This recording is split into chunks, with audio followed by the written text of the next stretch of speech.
இதுதான் மூணார் அணைச்சலில் இருக்கிற ஐயப்பன் கோவில்.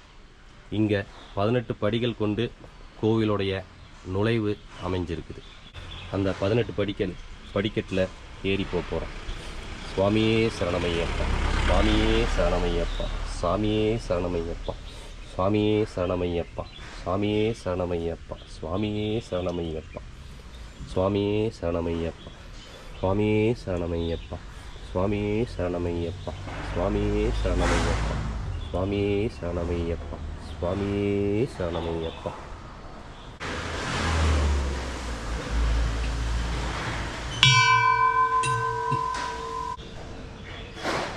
மூணார் அப்படிங்கிறது நீங்கள் ஏற்கனவே பல இடங்களில் கேள்விப்பட்டு பல சினிமாக்கள்லையும் பல யூடியூப் சேனல்லையும் பார்த்துருக்கலாம். ஆனால் மூணாரில் பார்த்தோம் அப்படின்னம்னா ஒரு பிரசித்தி பெற்ற ஒரு ஐயப்பன் கோயில் இருக்குது. அங்கே வருஷம் எடுக்கக்கூடிய திருவிழா அப்படிங்கிறது மிக பிரம்மாண்டமாக இருக்கும். அப்படி இருக்கிற கோவிலிலே என்ன சிறப்பு அப்படின்னம்னா 66 வருடங்கள் பழமை வாய்ந்த ஒரு கோவில்.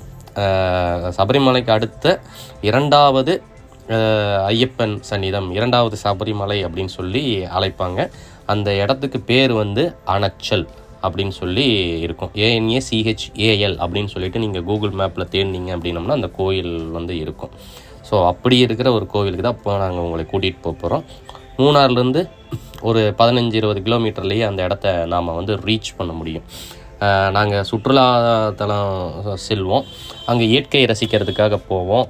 அங்கே மலை, மிஸ்ட்டு, மேகம், புல்வெளிகள் இப்படி பார்க்க போவோம். ஸோ அப்படி இருக்கிற இடத்துல இப்படி ஐயனும் இருக்கிறார். ஸோ நான் எங்கே தான் விளையாட்டாக ஜாலியாக போனாலும் ஐயப்பனை நாங்கள் எப்பவுமே நினச்சிட்ருப்போம். அதை உங்களுக்கு காட்டுறதுக்காக இந்த வீடியோவை பதிவு பண்ணியிருக்கோம். எங்களால் முடிஞ்ச ஒரு பந்தா கொஞ்சம் ரைட்டில்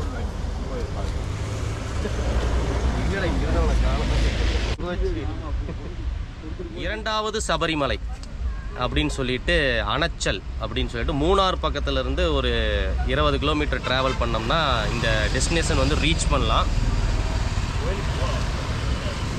ஸோ இந்த கோவில் 2வது சபரிமலை அப்படின்னு சொல்கிறதுக்கு காரணம், இந்த கோவில் கட்டி 66 ஆண்டுகள் கடந்து இங்கே இருக்குது.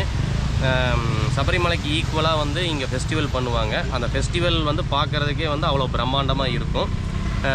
மூணார் வரவங்க நிறையா சுற்றுலாத்தலங்கள் போவாங்க. அதில் ஐயப்ப பக்தர்கள் இருந்தீங்கன்னா இந்த கோவில் நீங்கள் பார்க்கலாம். பேர் அணைச்சல் ஸ்ரீ ஐயப்பன் டெம்பிள் அப்படின்னம்னா. சரி, போகிற வழியில் இருக்கிற வியூ பாயிண்ட் உங்களுக்கு காட்டுறோம், பாருங்கள்.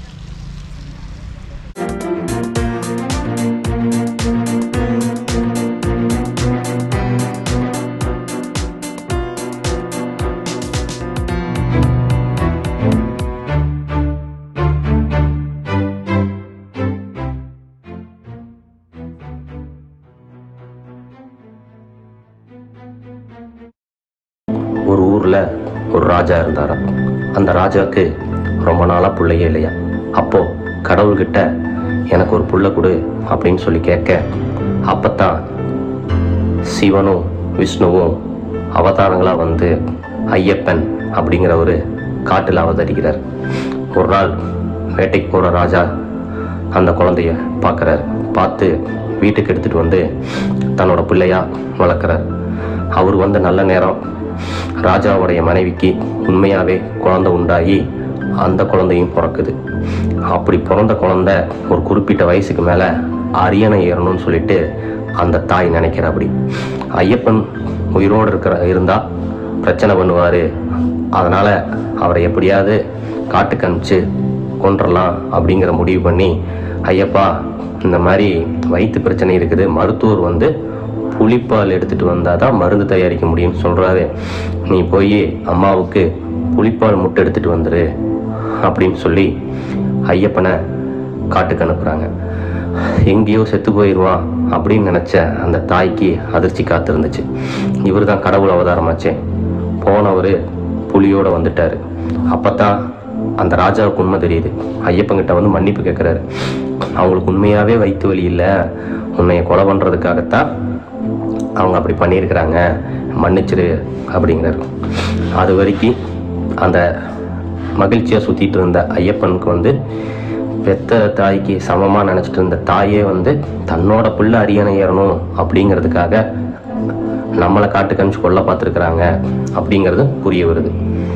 ஸோ ஐயப்பன் விரதத்தோடைய மகிமை என்ன அப்படின்னம்னா, ஐயப்பன் அவதரித்தது, ஐயப்பனுக்கு பின்னாடி இப்படியெல்லாம் நடக்கும் அப்படிங்கிறது தெரியும். ஆனால் அவர் அவதரித்தது வந்தது நமக்காகத்தான். அது என்ன நமக்காக அப்படின்னம்னா, நம்மளை சுற்றி இருக்கிறவங்க நல்லவங்களா கெட்டவங்களான்னு தெரியாது. துன்பம் வந்ததுக்கு அப்புறம் தான் யார் நல்லவன் யார் கெட்டவங்கிறது தெரியும். அதே மாதிரி தான் ஐயப்பனுக்கும் தெரிய வந்துச்சு. இப்படி அவருக்கு தெரியாமல் இருந்ததுக்கான காரணம் என்ன அப்படின்னு சொல்லி பார்த்தீங்க அப்படின்னம்னா, அவரை ராஜா போல பாவிச்சு உணவெல்லாம் கொடுத்து ராஜாவுடையெல்லாம் கொடுத்ததுனால அவருடைய அறிவு கண் திறக்கலை. ஸோ இதுக்கெல்லாம் காரணமாக இருந்த சொகுசு வாழ்க்கையை திறந்துட்டு தான் அவர் காட்டுக்கு போகிறார். அதே மாதிரி தான் அவருடைய பக்தர்களும் வருஷம் ஃபுல்லாக இருந்த சொகுசு வாழ்க்கையை 48 நாள் விட்டு கொடுக்கறதுனாலையும், காலையில் உணவு இருந்ததுன்னா மறுபடியும் நைட்டு தான். ஐயப்பன் அப்படிங்கிற வேர்டை தவிர வேறொரு வார்த்தையை உச்சரிக்கக்கூடாது. பிஸ்னஸ் பார்க்கலாம், எல்லாம் பண்ணலாம். யாராவது ஏதோ ஒரு கேள்வி கேட்டால் ஒரே வார்த்தையில் பதில் சொல்லிட்டு அடுத்த நிமிஷம் சாமியே சரணமையப்பா அப்படின்னு சொல்லணும். 2 வேளை குளிக்கணும், சாப்பாட்டில் நெய் சேர்த்திக்கணும், வாழையில சாப்பிடணும். எந்த இடத்துலையும் போய் பெருமை பேசக்கூடாது, நான் இத்தனை வருஷம் போயிருக்கிறேன் அத்தனை வருஷம் போயிருக்கிறேன்னு சொல்லிட்டு. அப்படி யார் 48 நாள் முழுக்க முழுக்க பஜனை, கோவில், பாடல், விரதம்னு இருக்கிறாங்களோ அவங்களுக்கு உண்மையாகவே ஐயப்பன் காட்சி தருவார். அந்த மாதிரி காட்சி தந்தவங்க அதுக்கப்புறமா வாழ்க்கையில் மன நிம்மதியோடு இருப்பாங்க. ஸோ இதுதான் ஐயப்பன் விரதத்தோட மகிமை. ஏமாற்றத்தை முன்கூட்டியே தடுக்கக்கூடிய வல்லமை அத்தனையுமே அந்த விரதத்துக்கு இருக்குது. கலியுகத்தில் சிறந்த விரதம் அப்படின்னம்னா அது ஐயப்பன் விரதம் தான்.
சுவாமியே சரணமையப்பா.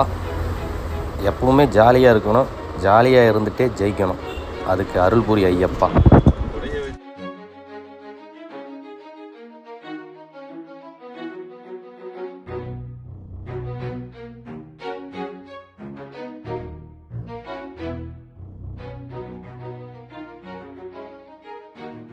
எங்களால் முடிஞ்ச ஒரு பந்தா.